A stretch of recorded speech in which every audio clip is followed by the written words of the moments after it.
নমস্কাৰ বন্ধু বান্ধৱীসকল, নিহাৰ্মিক চেনেলটোলৈ আপোনালোক সকলোকে স্বাগতম জনাইছোঁ। আপোনালোকে জানেই পৃথিৱীৰ সৰ্ববৃহৎ নদীদ্বীপ মাজুলীৰ বুকুতে থকা সৰ্ববৃহৎ এটা পুখুৰী, যাৰ নাম ৰাওনা পুখুৰী। আৰু আপোনালোকক সেই আজি ৰাওনা পুখুৰীও দেখাবলৈ চেষ্টা কৰিম। যদি ভিডিঅ'টো ভাল পায় আমাৰ চেনেলটো ছাবস্ক্ৰাইব কৰিব আৰু লাইক কমেণ্ট কৰিবলৈ নাপাহৰিব।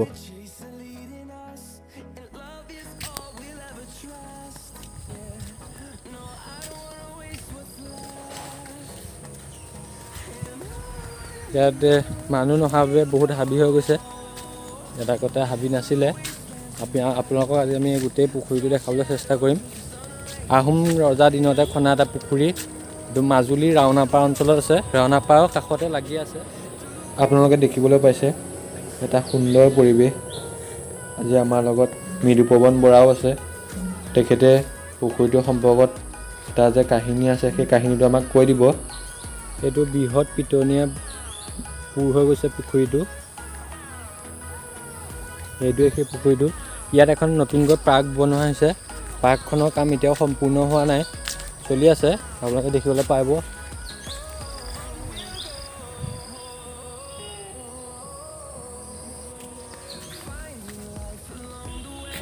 সকলোতকৈ ডাঙৰ কথাটো হ'ল, জানিবলৈ পোৱা মতে এই পুখুৰীটোৱে প্ৰায় 64 বিঘা মাটি সামৰি আছে।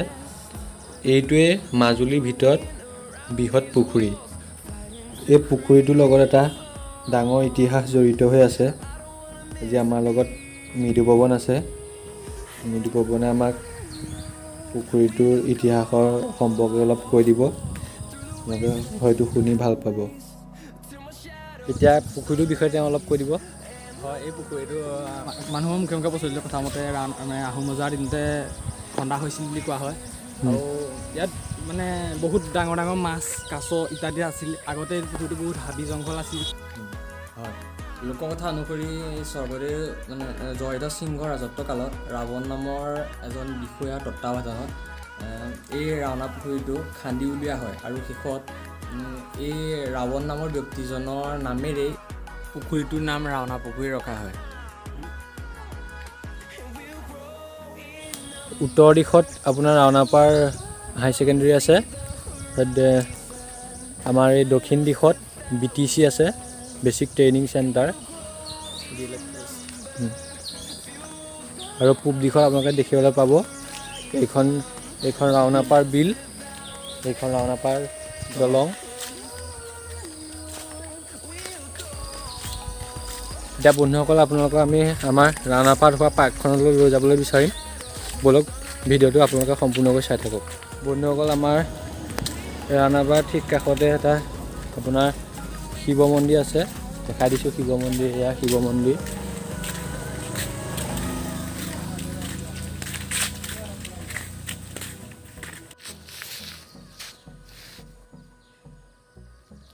এইখন আমাৰ চামগুৰি সত্ৰ ৰাওনাপাৰ আদৰ্শ উচ্চতৰ মাধ্যমিক বিদ্যালয়। ফাইনেলি পুখুৰীটো চাই আহি এতিয়া আমি পাৰ্কখনত উপস্থিত হৈছোঁহি। এখন সুন্দৰ পাৰ্ক। ইয়াত আপোনালোকে দেখিবলৈ পাব প্ৰাকৃতিকভাৱে বনাবলৈ চেষ্টা কৰা হৈছে। ইয়াত ছাইডত এইবিলাক গছৰ মুহা আগতে দিয়া হৈছে। আহক আমি পাৰ্কখনৰ পৰিৱেশ উপভোগ কৰোঁ।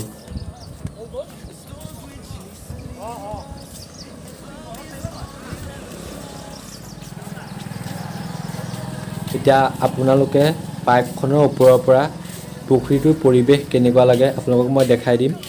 চাওক, আপোনালোকে বহুত ধুনীয়া এটা পৰিৱেশ আমি দেখিবলৈ পাইছোঁ। পুখুৰীটোৰ পশ্চিম দিশত সৰুখন এৰী পলু ফাৰ্ম আছে। আমি পাছত ফাৰ্মত গৈও ভিডিঅ' বনাম।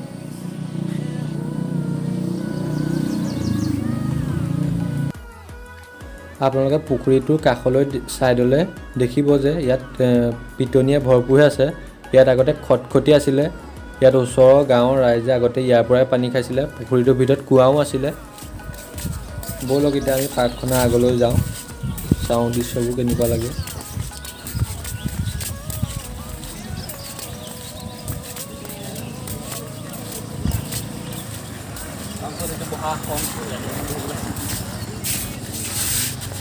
বহিবলৈ মানে ঠিকেই আছে আৰু এতিয়া অলপ বহি দেখুৱাই দিছোঁ আৰু আপোনালোকে আহিব এদিন, ইয়াত বহি চাবহি কেনেকুৱা লাগে।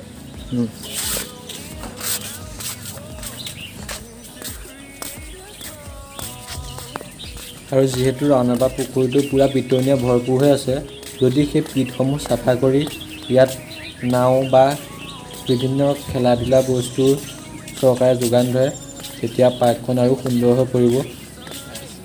এতিয়া আমি সৌ ওপৰত উঠিমগৈ, ওপৰত উঠি পুখুৰীটো কেনেকুৱা লাগে চাম। এইটোৱে খটখটি আৰু এই পিনেদি আমি উঠি যাব লাগিব আৰু বাহ তামাম মজা লাগিছে বে।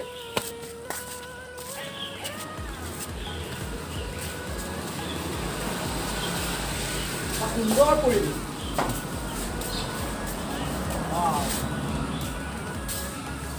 যদিও আমি পুখুৰী বুলি কৈছোঁ, আপোনালোকে দেখিবলৈ পাইছে পুখুৰীত পানী আমি দেখিবলৈ পোৱা নাই, চাৰিওফালে পিতেই পিত। আপোনালোকে হয়তো দেখিলেই মাজলৈ আপোনালোকক আমি দেখুৱাইছোঁ, ইয়াৰ মাজত চাওক পানী অলপ অলপ ওলাই আছে, বাকী পুখুৰীটো সম্পূৰ্ণ পিতেৰে ভৰপূৰ হৈ আছে। আৰু পুখুৰীটোৰ পাৰতে এখন ৰাওনাপাৰ বজাৰ। বন্ধু বান্ধৱীসকল, আমাৰ ভিডিঅ'টো ইমানেই আছিলে। আপোনালোকে আমাৰ ভিডিঅ'টো চাই কেনেকুৱা পালে আমাক কমেণ্ট কৰি জনাব। ধন্যবাদ।